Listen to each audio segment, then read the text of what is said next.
오늘의 본문을 가지고 찬양하며 찬양할지어다 라는 제목으로 함께 말씀 나누고 싶습니다. 우리가 시편을 나눌 때 제가 여러분에게 이미 알려드렸던 사전 지식이 있습니다. 그것은 무엇이냐면 시편은 포로기로 끌려갔던 사람들이 다시 돌아와 그들에게 주어진 새로운 모세 오경이라는 말씀을 드린 적이 있습니다. 그래서 시편은 총 5권의 책으로 구분되어져 있지요. 그리고 그 5권의 책들이 정확하게 포로기 이후에 다시 신앙을 쌓아 올라가는 이스라엘의 후손들을 위한 교보제, 신앙의 교과서 같은 역할을 했다는 것을 말씀드린 적이 있습니다. 그래서 결국 이 시편의 목표는 무엇이냐면 자신들이 누구인지를 확인하는 것입니다. 그 다음에 신앙을 회복시켜 가는데 이 시편의 목표가 있습니다. 왜 그럴까요? 포로기를 오래 하다 보면 내가 누군지 잊어버립니다. 우리만 해도 미국으로 누군가 이민을 갑니다. 한 세대만 지나도 자기가 한국인이라는 사실을 잊어버립니다. 내가 한국인이라는 생각을 아예 안 합니다. 그래서 이민 1세대와 2세대는 심각한 갈등을 빚게 되지요. 그러면 지금 이스라엘 사람들은 어땠겠느냐 말입니다. 그 1세대와 2세대가 다시 한 곳으로 돌아왔습니다. 얼마나 심한 갈등이 있겠습니까? 그들 안에 너희가 누구인지 다시 가르쳐주고 어떻게 살아야 하는지 가르쳐주는 책이 바로 시편이었단 말입니다. 그런데 그 시편 가운데에서도 오늘의 본문은 결정적인 마무리입니다. 즉 이야기를 쭉 해옵니다. 1편부터 그 긴 시간 끝에 시편의 대장정, 주제 중에 주제, 마무리 중에 마무리가 오늘의 본문입니다. 오늘의 본문은 뭐라고 말합니까? 1절과 6절에 이렇게 말합니다. 할렐루야. 너희는 어떤 사람들인 줄 알아? 너희는 할렐루야 하는 사람이야 라고 말하고 있는 것이 오늘의 본문인 것이죠. 근데 할렐루야가 뭡니까? 여러분들이 가지고 있는 성경책 아마 각 주에 이렇게 써 있을 겁니다. 여호와를 찬양하라. 너희는 누군지 아냐? 너희가 왜 지음받은 줄 알아? 우리가 왜 이스라엘이야? 이스라엘은 뭐하는 사람들이야? 단 한 가지야. 여호와를 찬양하는 사람들이야 라고 말하는 겁니다. 그런데 무턱대고 한 사람 앞에 앉혀놓고 할렐루야야, 하나님을 찬양하는 거야, 여호와를 찬양해야 돼 라고 말하면 그 말을 누가 알아듣겠습니까? 그렇죠. 찬양이 뭔지도 모르는데 그 사람 앉혀놓고서는 찬양해라 찬양해라 말하면 그게 찬양이 되는 겁니까? 아니겠죠. 그래서 시편 150편은 친절하게 찬양의 방식에 대해서 하나씩 차근차근 가르쳐 줍니다. 먼저 무엇을 가르쳐 줍니까? 어디에서 찬양해야 되는지 가르쳐 줍니다. 1절입니다. 제가 대신 읽겠습니다. 할렐루야. 그의 성소에서 하나님을 찬양하며 그의 권능의 궁창에서 그를 찬양할지어다. 아멘. 어디에서 찬양하랍니까? 성소에서, 그리고 궁창에서. 이 단어는 우리가 지금의 인식으로 이해하면 조금 난해합니다. 그런데 이 시를 읽었던 이스라엘 사람들의 입장에서 보면 이 말은 이해가 됩니다. 자, 그 당시 이스라엘 사람들이 생각했던 우주는 어땠냐면 성전을 중심으로 원이 그려집니다. 그리고 그 원에 바가지를 덮어놓은 것처럼 돔이 씌워져 있는 겁니다. 그리고 그 돔에 줄로 별들이 매달아져 있다. 이런 식으로 이해했던 것이 그 당시 사람들의 우주관입니다. 그러면 성소에서, 궁창에서 찬양하라는 말은 어떤 말입니까? 언제 어디서든 모든 곳에서 시작과 끝에 그 모든 공간에서 여호와를 찬양하라 라는 말입니다. 우리는 찬양하자라고 말하면 공간에 제약을 둡니다. 교회에서, 아니면 수련회장에서, 아니면 찬양 집회에서 찬양하려고 합니다. 그게 아닙니다. 찬양은 장소를 가리지 않고 하는 것이다 라고 말하는 것이 1절의 가르침입니다. 그러면 왜 그래야 합니까? 왜 모든 곳에서 여호와를 찬양해야 합니까? 그 대답이 2절입니다. 제가 대신 봉독하겠습니다. 그의 능하신 행동을 찬양하며 그의 지극히 위대하심을 따라 찬양할지어다. 아멘. 두 가지 이유를 말합니다. 그분이 놀라운 일을 하셨습니다. 그리고 또 한 가지는 그분은 위대하시기에 찬양받을 만한 분이십니다. 라는 말입니다. 이 말은 별것 아닌 것 같은데 곰곰이 생각해 보면 참 재밌습니다. 왠지 아십니까? 우리는 대부분 하나님을 찬양할 때가 언제입니까? 하나님이 나한테 놀라운 일을 하셨다고 믿을 때입니다. 내가 도무지 살아갈 수 없는 상황 가운데 하나님의 놀라운 기적으로 내 삶이 연명되어져 갈 때 찬양이 절로 나오지 않겠습니까? 내가 어려운 문제와 건강상의 위험과 상황의 문제들 앞에서 갑자기 그 모든 것들이 초월적인 능력으로 해결됩니다. 그럼 찬양이 절로 나오지 않겠습니까? 그럴 겁니다. 그게 바로 이겁니다. 그의 능하신 행동을 찬양하는 겁니다. 이야! 2025년을 되돌아보니까 하나님이 정말 나한테 대단한 일을 하셨다. 하나님 찬양할 수밖에 없다. 라는 말입니다. 그런데 그 다음 구절이 문제입니다. 그러지 않으셨으면 여러분은 어떠시겠습니까? 나한테 아무 일도 안 하셨습니다. 아니 심지어 아무 일도 안 했다 뿐이 아니라 나를 고통과 고난의 한복판에 던진 것 같을 때가 있단 말입니다. 그럴 땐 어떠시겠습니까? 찬양하시겠습니까? 안 하시겠습니까? 그럴 때도 찬양하라고 말하는 것이 후반부입니다. 그냥 하는 겁니다. 왜요? 그분은 찬양받으실 만한 분이니까. 그게 위대하신 하나님을 찬양한다는 말입니다. 찬양은 나한테 무언가가 주어졌기에 할 때도 있습니다. 그런데 그걸 배제하고서라도 그저 하나님의 존재 자체만으로 그분을 찬양하는 것, 그게 찬양이라고 말하는 겁니다. 2025년을 되돌아보면 내 마음에 흡족한 일이 있었을 겁니다. 그런데 그렇지 못할 때도 많으셨을 겁니다. 그럼 한번 생각해 보십시다. 여러분은 언제 찬양하고 언제 불평했습니까?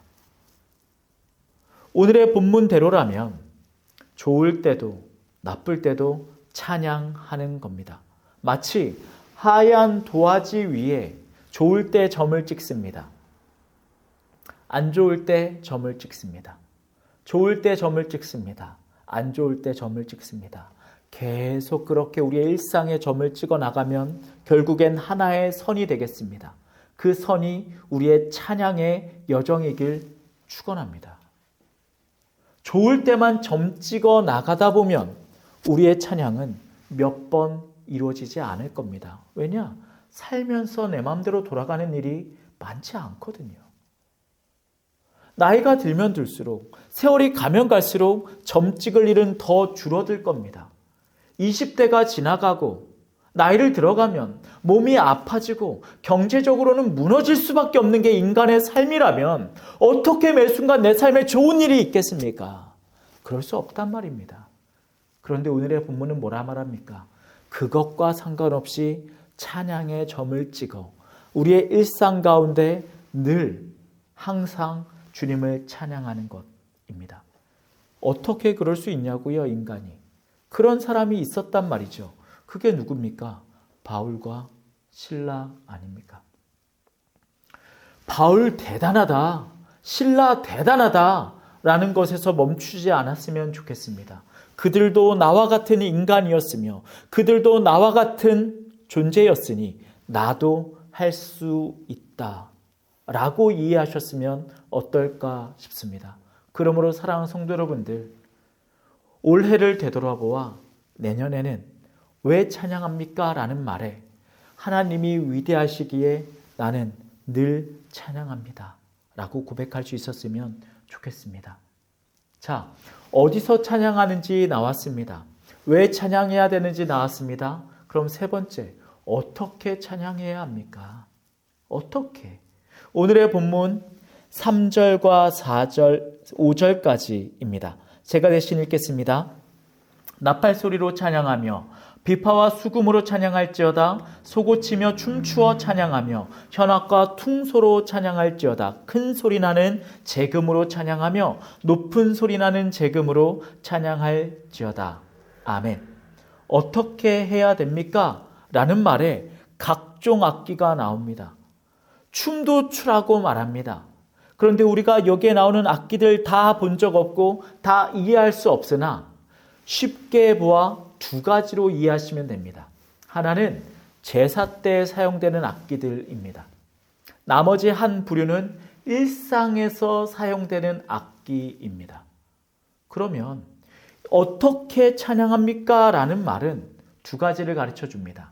예배 때에 찬양하는 악기든 일상에서 찬양하는 악기든 그 모든 것들을 통틀어 전심전력을 다해 찬양하는 것입니다. 어느 한 명 빠지는 것이 아닙니다. 우리는 이 시대에 극장형 교회를 다닌 지 너무 오래됐습니다. 로마 때부터 기독교가 공인된 시점에 기독교는 극장형으로 바뀌었습니다. 극장형이란 앞에 스크린 깔아놓고 공연이 펼쳐집니다. 나머지 사람들은 의자에 앉아서 관객이 됩니다. 공연에서 누가 노래 부릅니까? 가수가 노래 부르죠. 공연에서 누가 연기합니까? 배우들이 합니다. 관객은 하지 않습니다. 관객은 그저 돈 내고 구경하는 구경꾼으로 남아있을 뿐입니다. 그러다 보니 오늘의 본문을 이해하기가 어렵습니다. 시편 150편의 이스라엘 사람들은 극장형 성소를 다녔던 사람들이 아닙니다. 이 사람들은 직접 그 제사에 참여했던 사람들이고 다 같이 모여서 소리 높여서 외쳤던 사람들이며 찬양을 부르고 여호와의 이름을 외쳤던 사람들입니다. 어느 하나 구경꾼이 없습니다. 다시 한번 묻겠습니다. 어떻게 해야 됩니까? 모두가 다 같이 누구 하나 열애됨 없이. 저는 이 구절을 읽을 때 떠올랐던 장면이 있습니다. 그게 바로 천사들의 합창이라는 제가 어릴 때 봤던 드라마입니다. 정말 재밌게 봤습니다. 원제는 회전목마입니다. 그런데 저는 번역한 제목이 더 맞는 것 같습니다. 왜냐하면 합창이라는 단어가 저 학생들이 모여있는 교실에 어울리기 때문입니다. 내용들은 다들 아실 거라고 생각합니다. 선생님이 한 분 계시고 저 반 아이들이 모여서 일상의 일들을 보여주는데 늘 문제가 터지고 갈등이 생기지만 그 안에서 누구 하나 열애됨 없이 아름다운 학급의 모습이 펼쳐지는 것. 그게 저 드라마의 이야기입니다. 그런데 생각해 보십시다. 저 학급에서 누구 한 명 빠진다면, 누구 한 명 외톨이가 된다면, 누구 한 명 구경꾼으로 남아있는다면 선생님이 어떤 아이들만 편애하고 어떤 아이들은 사랑하지 않는다면 그게 과연 천사들의 합창이 될 수 있습니까? 그럴 수 없단 말이죠. 교회가 우리가 불러야 되는 찬양이 딱 그렇다고 생각합니다. 만약 찬양이 목사 한 명의 것, 만약에 찬양이 찬양 인도를 하는 인도자의 것으로 전락해 버린다면 그것은 더 이상 찬양일 수 없습니다. 노래 자랑이죠. 그럴 거면 매주 돈 주고 가수 불러다가 노래를 듣거나 다 같이 앉아서 CD나 MP3로 가수의 멋진 노래를 틀어놓는 것이 낫지. 뭐하러 우리가 다 같이 반주를 하고 목소리를 내어 찬양하느냐 말입니다. 왜? 어떻게 찬양해야 하는가의 대답에 모두가 찬양하시길 하나님이 원하시기 때문입니다. 그러므로 사랑하는 성도 여러분들, 이 예배의 구경꾼이 아니라 예배의 예배자로 남아 계시길 바랍니다. 그러면 누가 해야 됩니까? 마지막 대답입니다. 6절입니다. 제가 대신 읽겠습니다. 호흡이 있는 자마다 여호와를 찬양할지어다. 할렐루야. 아멘. 누가 합니까? 어디서든 하나님의 존재 자체만으로 누구 하나 열애됨 없이 전부 다 찬양하는데 거기에 누가 들어갑니까? 호흡이 있는 모든 사람이 들어갑니다. 2025년을 살아내셨으니 이 시간 여기에 앉아 계실 겁니다. 코로 숨 쉬고 계시니까 여기에 이렇게 앉아 계실 거란 말입니다. 그러면 여러분 찬양해야 한다고 오늘의 시편의 저자는 말하고 있습니다. 저는 이 말이 참으로 놀랍습니다. 왜냐? 호흡은 잊어버리니까요. 내가 숨 쉰다는 사실을 까먹거든요. 그래서 불평이 터져 나옵니다. 나는 아무렇지 않게 숨 쉬고 살아가고 있는데 내게 없는 것들에 내 시선이 고정되다 보니 내가 불만이 터져 나옵니다. 그런데 하나님은 우리한테 다시 한번 본질로 돌아가라 말합니다. 너는 누군 줄 아냐? 내가 코로 숨을 불어넣은 존재다. 그게 창세기의 시작 아닙니까? 내일부터 펼쳐지는 매일 성경 묵상을 다시 한번 해보십시오. 창세기에서 하나님이 인간을 만드시고 그 코에 생기를 불어넣으십니다. 그래서 코로 숨쉬는 존재가 바로 우리입니다. 그렇게 저와 여러분은 2025년을 살아온 겁니다. 누구입니까? 모두입니다. 열애가 없습니다.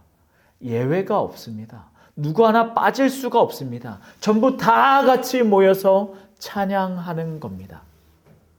제가 서두에 이렇게 말씀드렸습니다. 시편은 포로기를 마치고 돌아온 이스라엘 백성들에게 정체성과 신앙을 재교육하는 책이다.